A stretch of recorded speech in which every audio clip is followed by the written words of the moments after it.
about pages sticking together. Yeah, and my hands were shaking that I couldn't get them apart. I'm just like, this is kind of funny. We put honey on it. I'm just kidding. My life started with hearing stories of Jesus from my family, especially my mother and grandmother. God was intertwined with everything. When I was disciplined, God would be included, whether it would be about honesty, love, or respect. God's commandments were taught to me. Early on, I remember always being with my dad when I was little. I loved being with him.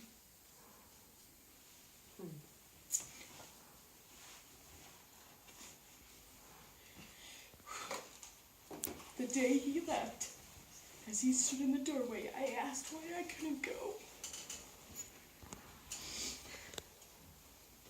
He then promised me we would see each other soon.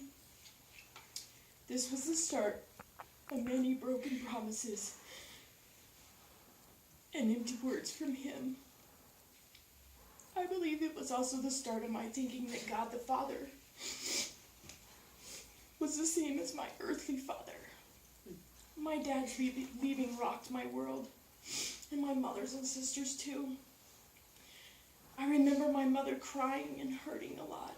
My little mind couldn't understand it all, but I knew my mom was hurting. Soon after my dad left, my mother and biological father got a divorce. In the process, we were forced to leave our home.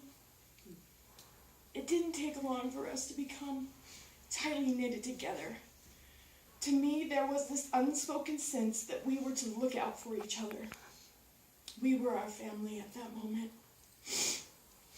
At the age of 6, my grandmother took my sister and I for the summer. We loved it there. It was 40 acres of land with a creek that ran through it. There was chickens and cows and a farm. My grandmother would always ask me, "Tarish, do you know how much Jesus loves you?" She was relentless in her sharing about Jesus and his love and how we were to love others. That summer, my grandmother had one of our cousins come out to the farm to watch us on the days she worked. Her name was Stacy. She was 16 with long red hair. The first week we were alone, I noticed she was nicer to us when my grandma was around. So I stuck close to my sister. It didn't take long for her to show her true colors. One day she called me into her room.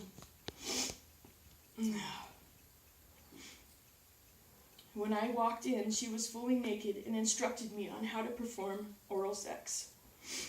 I refused, not even knowing what was being requested of me. The next day we were left alone with her. She threw my sister into the shower and turned on the hottest setting. She said unless I did what she asked of me, she would continue to hurt my sister. So at the age of 6, I had my first sexual encounter. This went on for several weeks. Except despite me doing as she asked, she still physically abused us. I remember wondering to myself why God wouldn't protect us. In the end, it was the evidence of physical abuse that got Stacy caught. Life calmed after this, but I always watched out for my sister. In middle school, I felt different. I didn't really belong to a group of people. I would get bullied on the school bus on the way home sometimes. Then my mother met my father, Rich. He made my mom smile. And she was singing around the house a little bit more. Because of my experience with my biological father, I kept him at a comfortable distance and was always cautious of him. I had this belief that men would abandon and hurt us, just like my biological father did. Rich and my mom got married, and soon after we moved here to Granby, Colorado. I think I was 11. It was complete culture shock. I went from living in the desert to living in the Rocky Mountains, and I went from living in a city to a small community. I felt alone at times. My first day of school in Grand County, I felt like I was in a foreign country.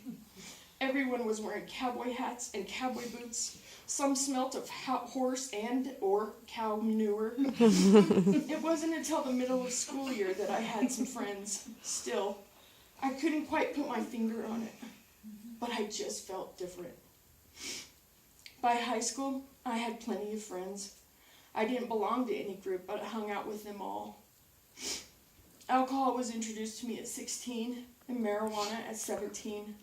I didn't like them much, but partook when at parties or other social events. My freshman year, I had this overwhelming sadness and darkness come over me. I couldn't put it into words, and I just wanted to be alone. I couldn't shake it for several months. I would go to school, come home, do my chores, and then go to my room. Sometimes I would just cry, and others I would play my music. I remember asking God, what is wrong with me? Am I different? One night after school, I was in my room crying, pleading with God that I didn't want to feel so alone, that I couldn't bear to feel the sadness any longer. As I prayed, I felt a warm hand on my shoulder.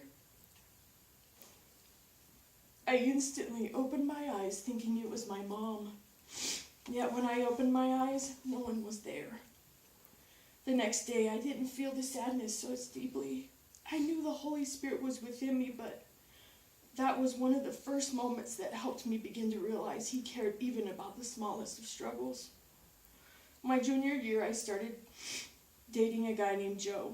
He was fun and hung with all the same people I did. We dated a couple months, but I just didn't feel anything. This made me feel as something was wrong with me all the more. My senior year, I met an older woman.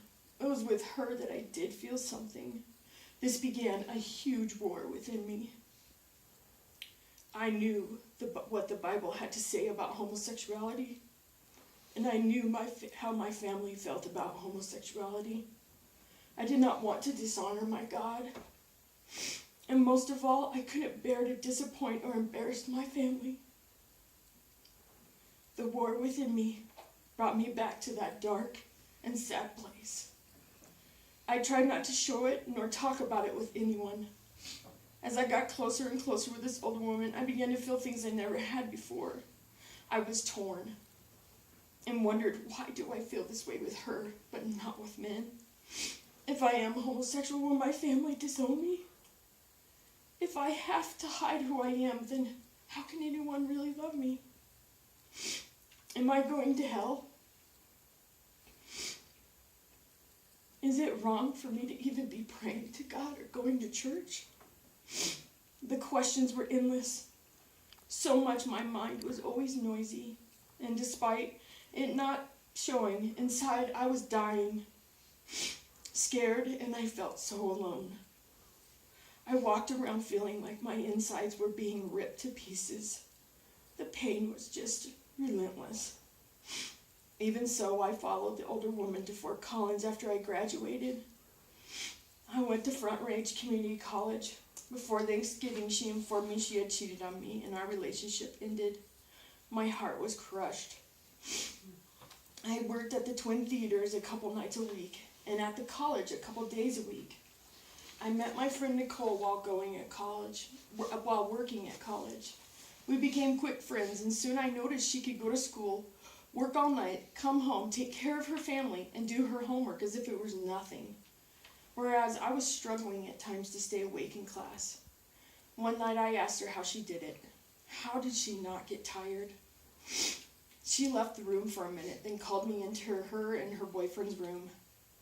Her boyfriend had me sit at a table for two that they had in their room. As I sat down, he handed me a straw and pointed to a line of stuff on the table. He said, "Sniff it." So I did. I will never forget the look on his face as I raised my head after sniffing it. It was as the devil himself was sitting across from me. And he said, "You like that, don't you?" This was the beginning of my struggles with crystal meth. It took 2 to 3 more times of doing it before I was addicted, but I was addicted. Sometimes I would get clean for a year or two, then use again for months or years. It didn't matter where I went nor who I hung out with. Meth was always available, and even at times just given to me. In 2001, I was arrested for conspiracy to sell a Schedule II drug. My bond was $50,000. I was high when they arrested me. Let me tell you, when you're in a jail cell, you have plenty of time to think about things. They kept asking me if I wanted to call my family. I said no the first day. There was no way I wanted to call my mom. I didn't want to reaffirm what a screw-up and disappointment I was. I am not sure when or how I told my mom I was living a homosexual lifestyle, but I could close my eyes at any time and see the hurt, disappointment, and sadness on her face clearly. Over the years, my family would try to include me and whoever I was with in family events. Still, it was an issue that caused me to feel great shame and sadness and brought dissension between my family and I. So much I felt like I was the unwanted black sheep of my family. When I wasn't living near my family, there would be days my heart ached so much and all I wanted to do was call. But I knew they didn't want to hear about my homosexual relationships. My sister was usually who I kept in touch with. My relationships with women were great some days, hard every day, and always ended like a terrible train wreck. They included physical abuse, emotional abuse, and addiction. Just another of the many reasons I thought sharing things about my relationships with my family would just hurt or embarrass them even more. This just increased my depth of pain and feeling alone all the more. In turn, I would do more drugs to numb the pain. I would cry out to God in my darkest moments, yet it felt like He wasn't listening. Constantly, my own self-talk included. Your father didn't want you. Your mother doesn't want you. Why would God want you? In August of 2010, I hurt myself while working at Kremling Memorial Hospital. I tried to tough it out, but the injury left me unable to do some of even the simplest things. The amount of physical pain was more than I can stand. I couldn't find relief. One minute I was getting awards for being a great CNA, and the next the hospital informed me they were not going to pay for my injury treatment. On top of having my injury, I had to get a lawyer and fight to get my treatment. Between the pain, loss of sleep, and being unable to do most things, I felt all the more useless and depressed. I went to acupuncture 2 times a week, had trigger point injections, steroid injections, 2 types of narcotics, 1 nerve pain med, 1 type of muscle relaxer, and Valium as part of my daily and monthly treatment. Needless to say, this injury changed my life. In 2011, my personal doctor, 2 specialty doctors, and a workman comp doctor all agreed I would never do patient care again. Soon after, the hospital settled with me. I decided to try to open a bakery with the settlement. Baking was something I grew up watching my mother and grandma do and really enjoyed. So I talked with a local restaurant owner who agreed to share his kitchen with me. I thought that if I couldn't do patient care, I might as well focus on something I loved to provide for myself. I handed out samples and quickly had positive responses, and even some orders. The Rise and Shine was one of the first to sell my cheesecakes. I had appointments with several other local restaurants to bring in samples and place orders. As I was going in to make the samples, my key didn't work to the kitchen. So I called my partner, and his key didn't work to the kitchen either. After several phone calls, the place that owned the kitchen decided they wanted to use it to open a bar, so they changed the locks and let him know we needed to have all of our stuff out within 24 hours. I knew I wouldn't be able to get the samples ready, nor come up with enough money for a new commercial kitchen license. I got upset, felt defeated, and foolishly went home and started using crystal meth on a full-time basis again. Not soon after, I chose to run away from my problems by moving to Denver. I left the person I was in a relationship with and purposely jumped into a relationship with someone I knew wasn't good to or for me. Complete self-sabotage. I hid my drug use from them. In the process of moving, I cut off all contact with my family. I was angry, hurting physically, emotionally, mentally, and numbing the pain with all the drugs I could get. Thoughts of suicide haunted me often.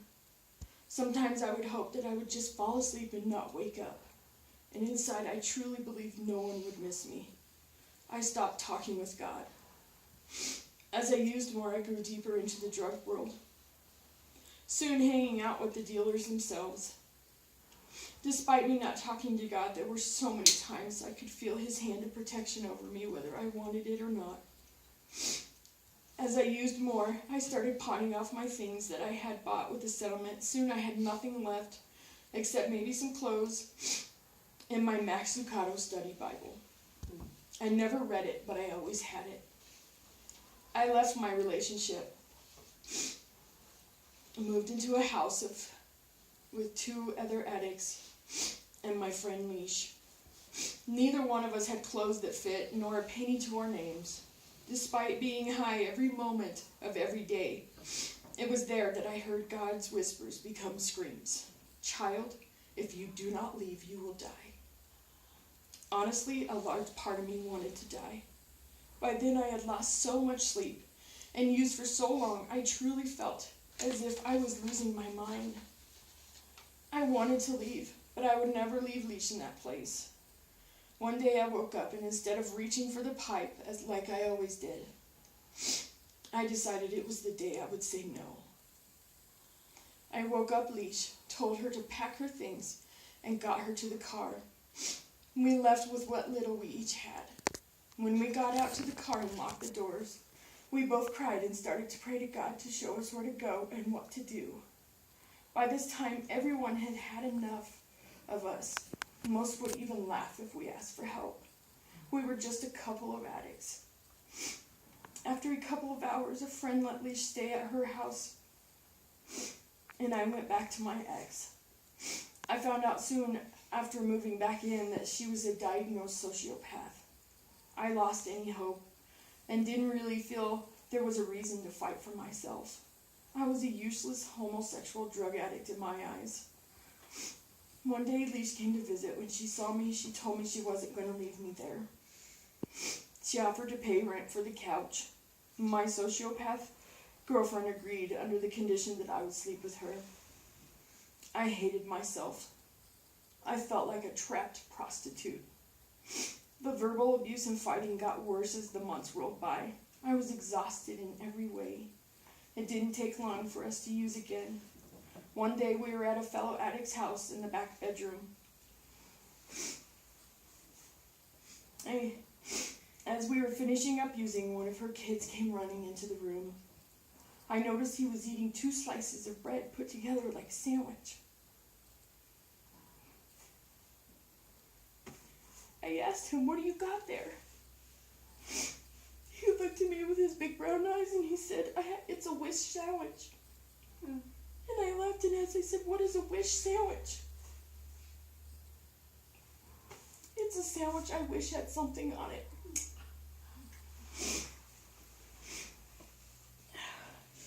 His answer was like a kick to the chest with spiked soccer shoe. All at once I knew I had become the very thing I despised. An addict that didn't care how they affected those around them, even children. I thought about my nieces and nephew back home and broke down into tears. Leash and I left, and we didn't hang out there ever again. This was one of the moments that I asked myself, what are you doing? Is this who you want to be? One day I was home alone. I laid in the living room, wondering if that was all my life would be. A drug addict who basically prostituted herself for a place to live. Always in pain, inside and out. Was that all this life would be? I started to cry out loud to God. I started to cry and tell him how I couldn't look myself in the mirror. I was a worthless homosexual addict. I was so tired. And in one breath I heard myself say, "I don't want this anymore, Father. I have tried it all my way. I do not have the strength left in me to fight for myself anymore, Father. I am yours. Do what you will." The rest of that day, I had sweet conversation with the Lord about my concerns, my worries, and my pain. I cried many tears And that night, despite the repercussions I knew I would suffer, I slept on the second couch in the living room. The next day, I looked at Leisha and I told her how I wanted to go home and that I was no longer going to live my life as a homosexual. I was going to live my life for the Lord. And I told her I wanted her to come with me and know the Lord. I wanted to see her in heaven. She thought about it and agreed. She wanted to come with me and learn about the Lord. Once the decision was made, the Lord provided Leash with a seasonal job in FedEx. I started looking into housing in Grand County. One place was one I had rented before, and the landlord, lived in Denver. I gave him a call, and all he asked for was a $150 deposit. Door after door opened for us to get home. I began to feel hope again. We left to Granby with expired tags, so my sister and Keith followed us all the way home. The first day back in the county, God continued to open doors and provide for us both. Leash got a job at FedEx in Kremlin and started the next week. The moment I walked into our house on January 15th, it felt like I had just come out of war. I sat on the couch and cried. It was like I had been fighting in a storm to keep my head above water. And I was finally on shore and could see how many wounds I had. I went from surviving to living. I had a hard time even talking to people because I had been around unhealthy people with unhealthy behaviors for so long. I realized I had taken on some of those unhealthy behaviors in order to survive. My heart was in 1,000 tiny pieces, and only God could put it together. Healing is a painful process, and I had a lot of it to do. I didn't leave the house much my first couple months home. I picked up my Max Lucado Bible and started to read a verse a day, then a chapter a day. Then it became books. March 19, 2013, I quit smoking cigarettes. On April 28th, I got baptized. I wanted the world to know that I had changed. I knew I would never be the same the moment I came up out of that water. Soon, God provided treatment for my injury, kept us fed, and Leisha and I started a Bible study with my mother. I also started going to counseling. Blessing after blessing came upon my life. Soon, I realized and was overwhelmed with how God chose to pick me up out of the pit. And I knew that he was nothing like my biological father in any way. God did protect me. God never abandoned me. He was there even in my worst moments. Every day he provided for me and continued to. Slowly I could see flashes of what I looked like through his eyes. After almost a year of being home, I had this yearning to be in the Word with other healthy people and somehow give back to God by serving in a ministry. So I went to the bridge of Grand County. The women there welcomed me with open arms. They met me right where I was in my walk. Soon I was learning how to come to conversations without weapons in hand. Each woman had something to teach me. Soon they asked me to lead a Bible study. Me, a recovering addict, leading a Bible study. I know it sounds silly, but I cried when they asked. Soon God put a desire in my heart to help other addicts, homosexuals, or just people, hurting people in general. I didn't know how I would help, but I wanted to. One day my sis suggested I apply for a scholarship for Colorado Christian University through K-Love. I applied, but I thought nothing would come of it. 2 weeks later, I got a call from Colorado Christian University. I had won a scholarship. About 2 weeks after that, I had a computer and school books. I was like, okay, God, I guess I'm going to school. I thought I wasn't smart enough. After all, I had done a very large quantity of drugs in my lifetime. I am now 2 weeks away from my associates in psychology, 10 months away from my bachelor's, and 18 months away from my master's in counseling. This October, I will have been sober and out of homosexual lifestyle for 4 years. God continues to constantly remind me how he sees me, and I can now look in the mirror with love. I am continuously amazed by his love and his grace and his mercy. We, my friends, truly do have a good, good Father. Amen. He can take the most broken people and create beauty from ashes. Amen. Amen.